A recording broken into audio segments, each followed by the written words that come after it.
سبح اسم ربك الأعلى الذي خلق فسوى.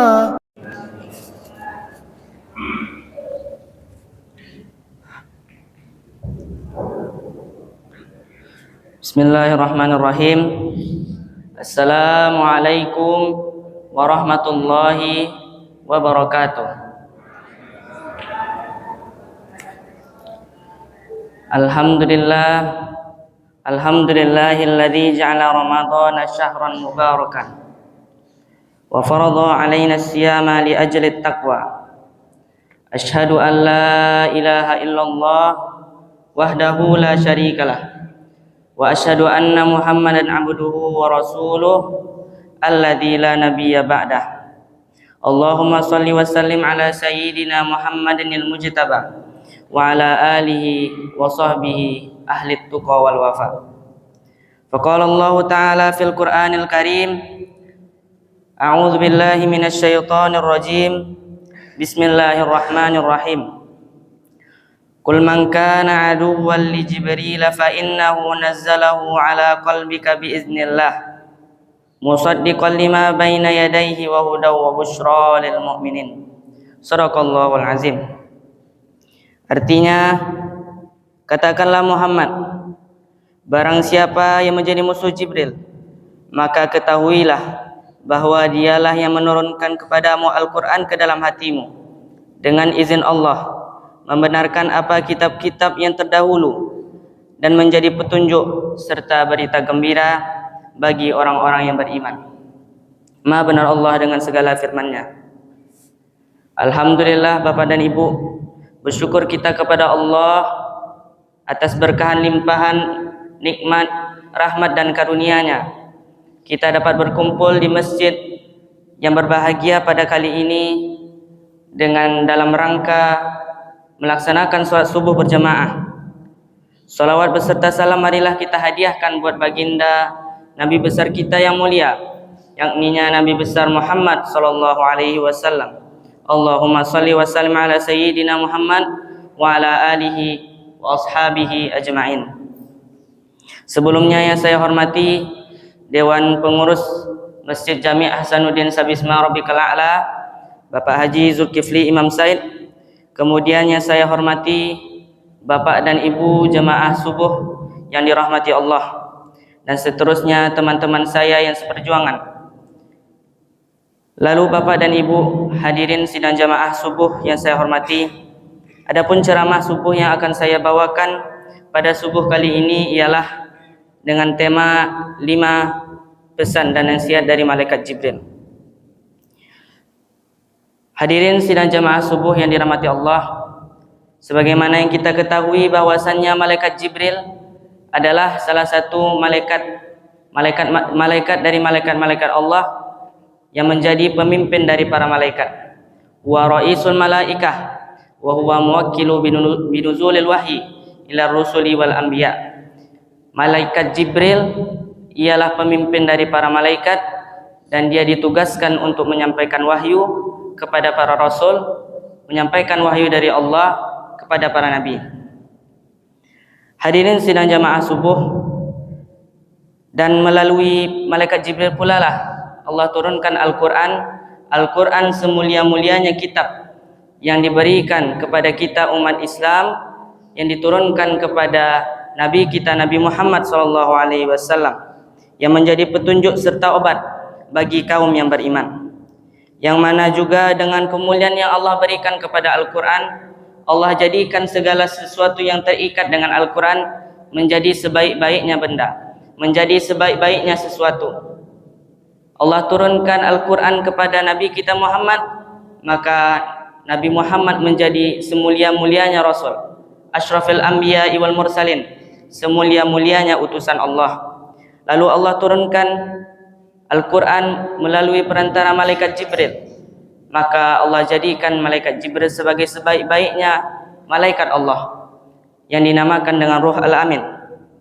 Allah turunkan Al-Quran kepada umat Islam, Allah turunkan Al-Quran kepada umat Nabi Muhammad, maka umat Nabi Muhammad menjadi sebaik-baiknya umat, khairu ummah, Seperti dalam firman Allah, kuntum khaira ummatun ukhrijat lin-nasi ta'muruna bil ma'ruf wa tanhauna 'anil munkar wa tu'minuna billah.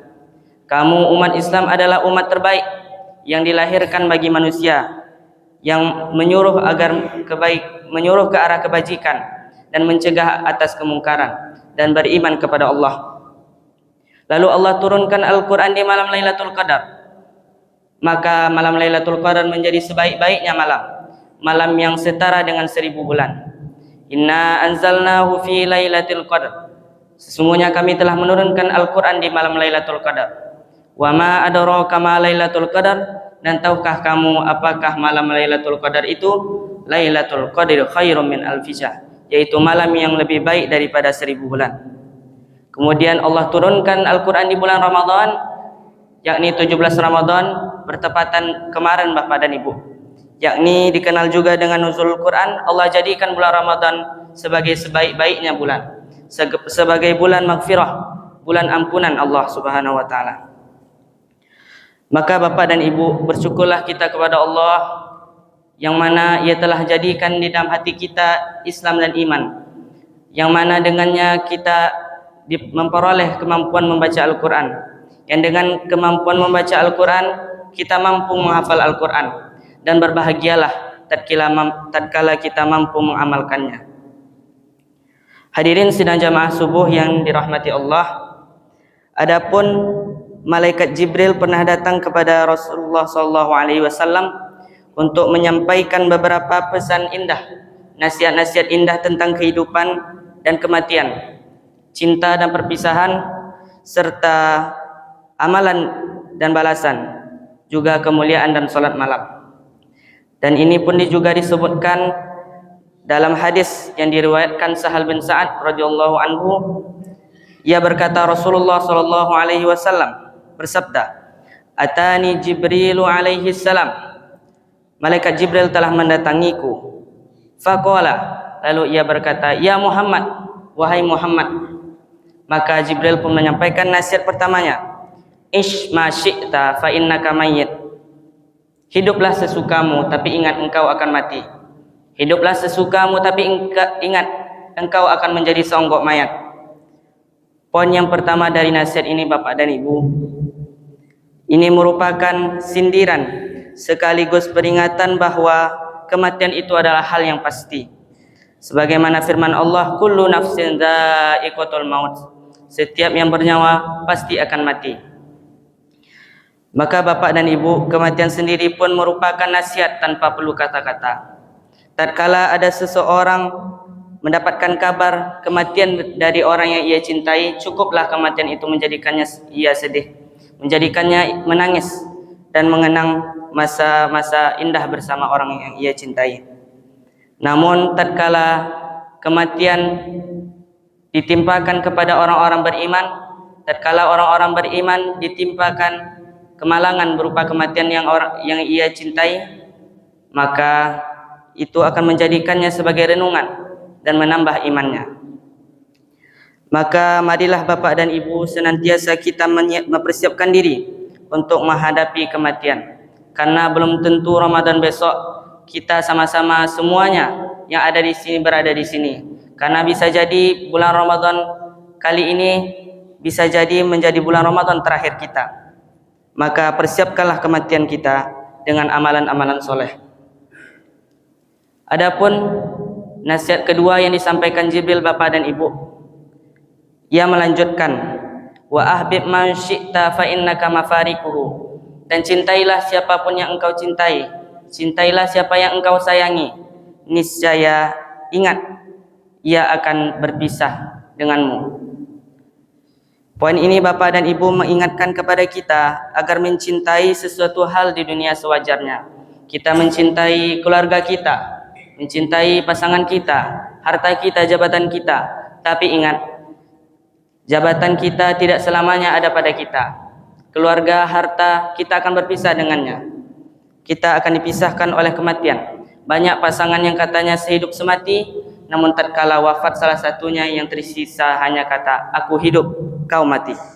Rasulullah SAW pun bersabda dalam hadis, "Ahbib habibaka yauman ma asa an yakuna baghidaka yauman ma wa asa baghidaka haunan ma asa an yakuna habibaka yauman ma, yang artinya cintailah orang yang engkau cintai sewajarnya, karena bisa jadi orang yang engkau cintai itu akan menjadi orang yang engkau benci suatu saat, dan bencilah orang yang engkau benci sekedarnya saja, karena boleh jadi orang yang engkau benci itu akan menjadi orang yang engkau cintai suatu saat.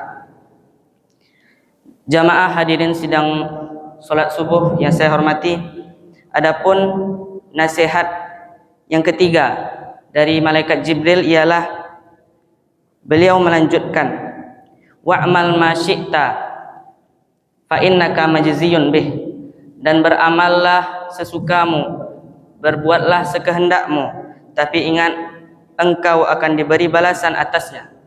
Ini mengingatkan dan menegaskan kepada kita Bapak dan Ibu bahwa setiap amalan yang kita lakukan, baik yang kecil maupun yang besar, yang baik maupun yang jahat, akan diberi balasan oleh Allah Subhanahu wa taala.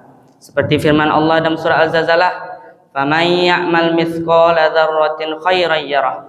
Maka barang siapa yang berbuat kebaikan meskipun sebesar biji sawi, meskipun seberat biji zarah, maka ia akan melihat balasannya.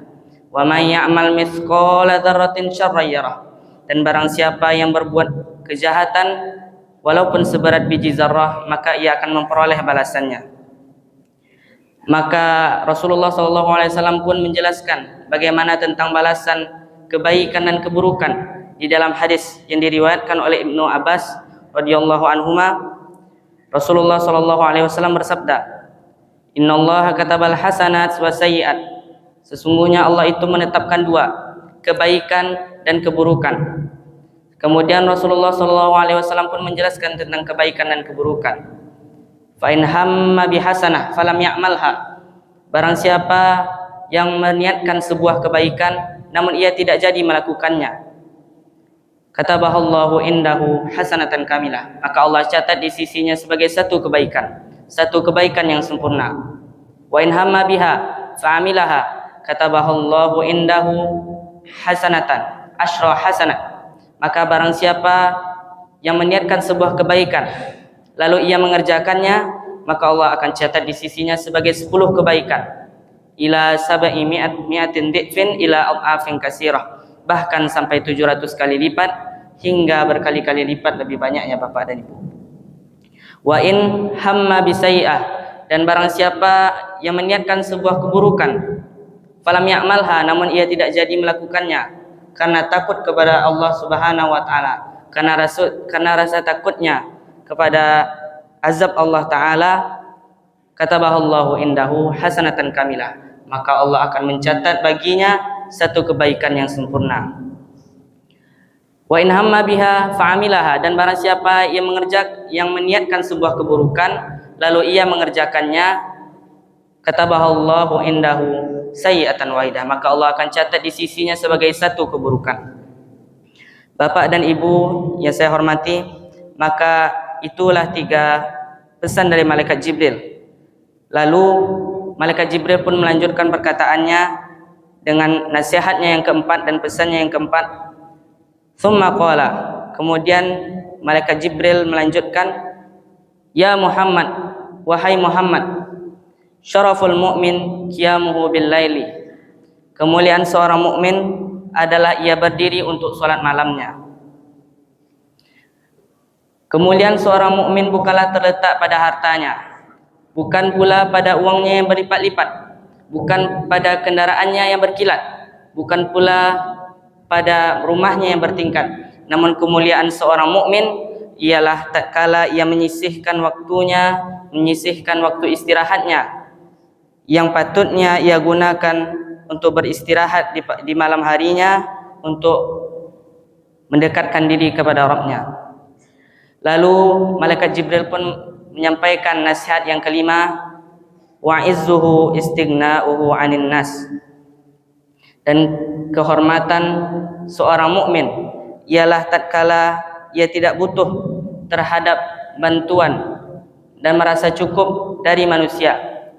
Yang ini Bapak dan Ibu seorang mukmin yang kemuliaan dan kehormatannya terjaga dalam Islam ialah tatkala ia merasa cukup atas apa yang diberikan Allah Ta'ala kepadanya. Karena dalam hadis disebutkan, laisal ghina an kathratil aradi walakinnal ghina ghinan nafsi. Bukanlah kekayaan itu diukur dari banyaknya harta, karena banyak orang yang diberikan kekayaan oleh Allah Subhanahu wa taala, hartanya berlimpah, namun ia masih merasa belum cukup dengan apa yang Allah berikan kepadanya, dan ia masih membutuhkan, masih mencari-cari banyaknya harta yang ada di dunia ini, bahkan tidak peduli dengan bagaimana cara jalan mendapatkannya. Dan kaya yang sesungguhnya adalah kaya hati, ghinan nafsi. Kaya hati adalah merasa cukup atas pemberian Allah Subhanahu wa taala. Karena pemberian Allah Subhanahu wa taala itu Bapak dan Ibu tidak hanya berupa harta, karena bisa jadi nikmat yang Allah berikan kepada kita ini adalah hadir di masjid ini.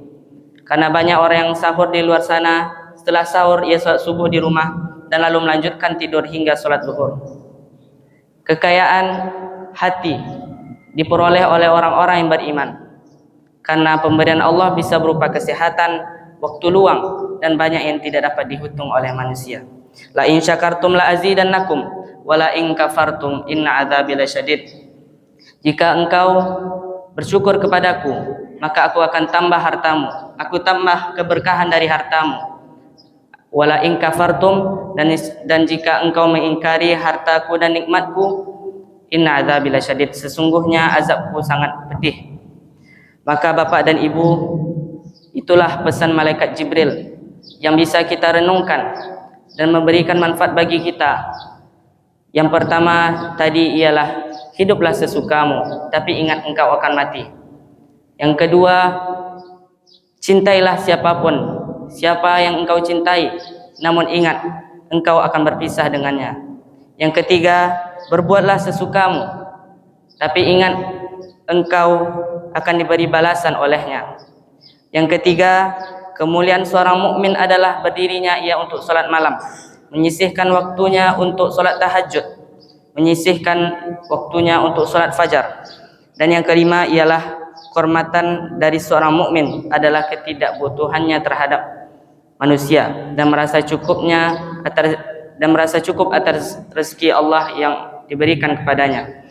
Maka Bapak dan Ibu, sekian yang dapat disampaikan pada ceramah subuh kali ini.